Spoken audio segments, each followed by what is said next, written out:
madasalin at laging may, ay, takot na. Kata ng tulog ko, sa sobrang takot na. Laging maging madasalin at laging may takot sa Diyos. Ay, takot na takot ka talaga, ah. Okay, secondly, ikaw daw, Asdiel. Ay, mas, lumaki pa. Ano yan? Ang laki ng puso. Mapagmahal na bata. Kay Mommy and Daddy at sa lahat na nandito. Ay, laging mayroong patatido na puso. Bakit pag-iikot yung daliri mo, nakabuka pagdating doon, biglang gagawin. Pero ingat. Ay, napusuan na si Jollibee. Okay, ay. Third dish, ikaw daw, Asriel. Ay, mas, lumaki pa. Uy, inayos ang buhok. Pogi-pogi.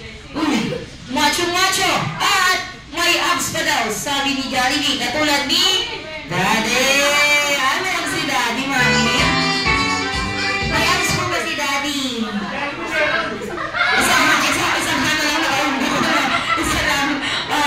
abs na. Ba't Jollibee may abs ka ba? Meron ka dalawa abs niya. Yellow, red. Kulay po yan, hindi naman na natin. Okay, last and finally, patatlo ulit, okay? Patatlo daw po ang nangibingan. Ano nangyari sa daliri mo?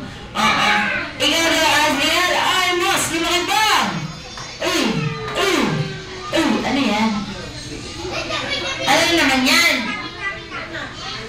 Ano daw po yan? Yes, masunuring bata. Ang galing! Lumagpas!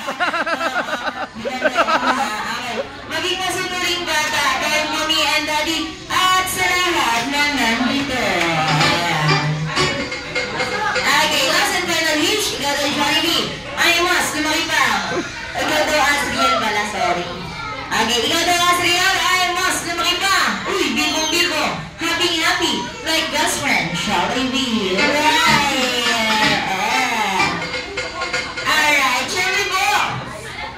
Mommy and Daddy at syempre kay Kuya para matupad lang ng kahilingan ni Jollibee at kahilingan nyo, mag-blow daw po ng candle ng ating celebrant, okay?